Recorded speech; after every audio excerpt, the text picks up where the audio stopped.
In this video, I'm going to show how I make whole wheat, fresh milled flour tortillas. The full recipe will be in the description box down below. If you have any questions, feel free to comment. Thank you so much for watching. Now I will be doubling the recipe, so what you see in my bowl will be double, but I will speak out the normal size of the recipe. Start by adding 406 grams of fresh milled hard white wheat flour to the mixer bowl. I do prefer this with hard white wheat flour. I've tried it with hard red, kamut, and even soft white, and I prefer hard white. In my experience, it just produces a nice, fluffy, soft tortilla. Now add 61 grams of oil on top of the flour in the mixer bowl. I'm using a mild flavored olive oil, 8 grams of salt,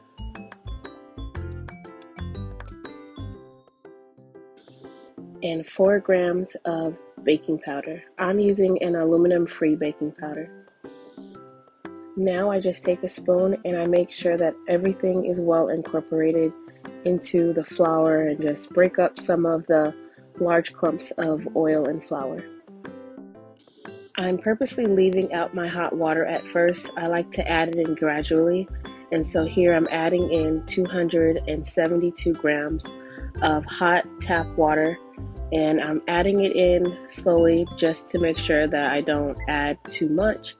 Sometimes, just depending on the kind of flour you're using or the humidity in the air, you may need a little bit more or a little bit less. But 272 grams usually is pretty spot on for me. Now I'm going to let this knead for about 5 minutes, not as long as I would knead a loaf of bread. I'm not even going to check for window pane. I'm just going to let it knead until it looks smooth.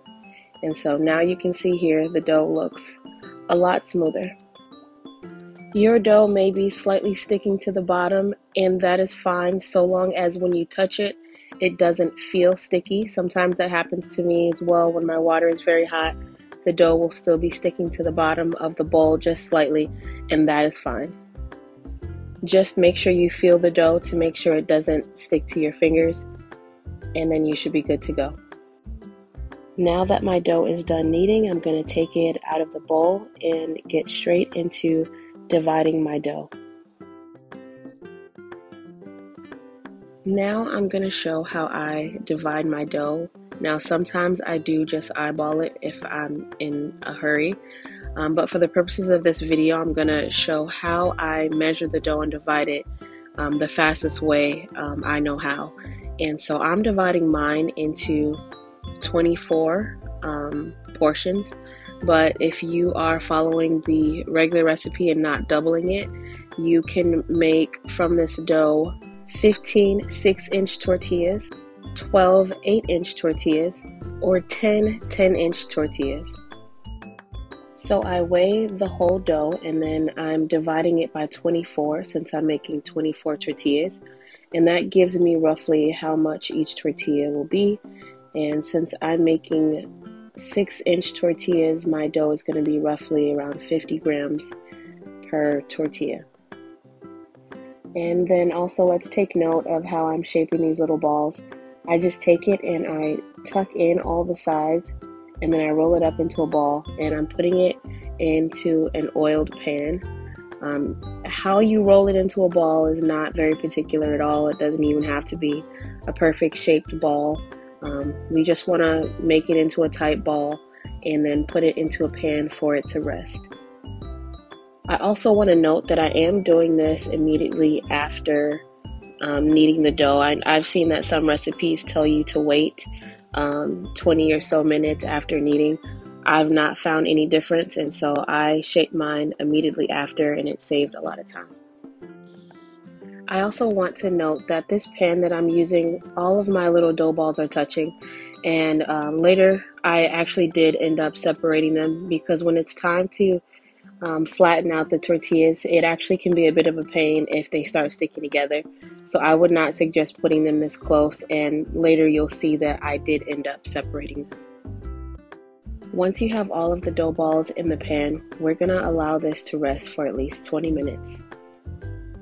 Okay, so now my dough balls are done resting, and you can see I did separate them into separate pans to give it more space. I'm using an electric tortilla press, and this tortilla press has been a lifesaver, especially for someone like myself that has a large family. This tortilla press really comes in handy when doing large quantities of tortillas. I will be sure to link this down below. I will also show how to roll them out by hand if you do not have a tortilla press. So with the tortilla press, I turn it on and I turn the dial halfway between minimum and maximum, and I wait for the green light to turn on. Then I take the dough ball and I flatten it out in the palm of my hand, and then I just press it down firmly in the tortilla press for about 3 to 4 seconds, and then that's it. And I take all of the tortilla dough and I put it on a pan.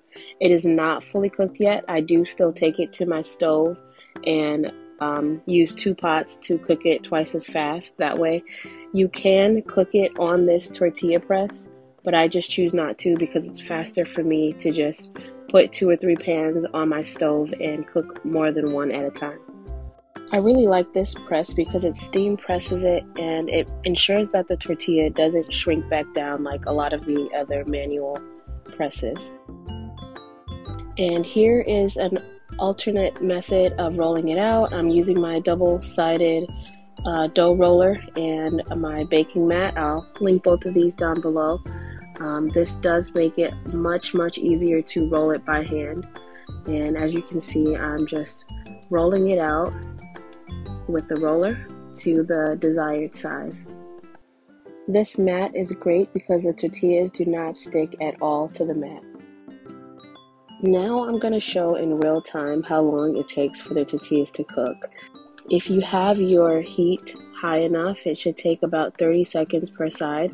You do want to make sure that your pan is hot, and make sure you do not oil or butter or do anything else to your pan. And you can see the bubbles start to form on top of the tortilla, and once it's bubbly, that's when you know that it's time to flip the tortilla.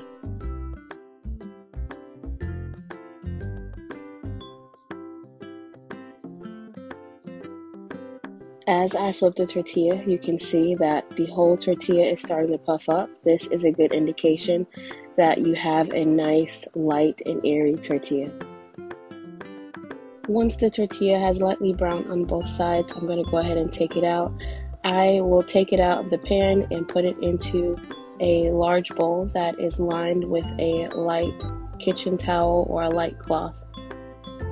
Here is one more tortilla, just so that you all can see how to cook the tortilla.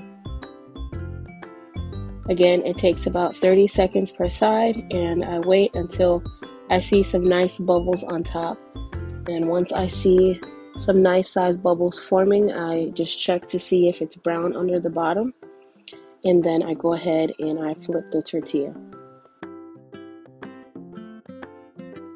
And again, because we have a nice light and fluffy tortilla, you will see that it will puff up.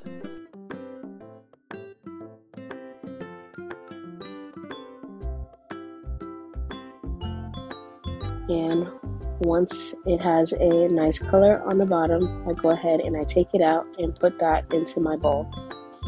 It's important to keep them in a towel-lined bowl, that way that they stay nice and warm. And you can see here I'm balling up the tortilla and moving it around, and they are just so light and fluffy. There's no cracking, no breaking whatsoever. They're super soft and super simple. Thank you so much for watching.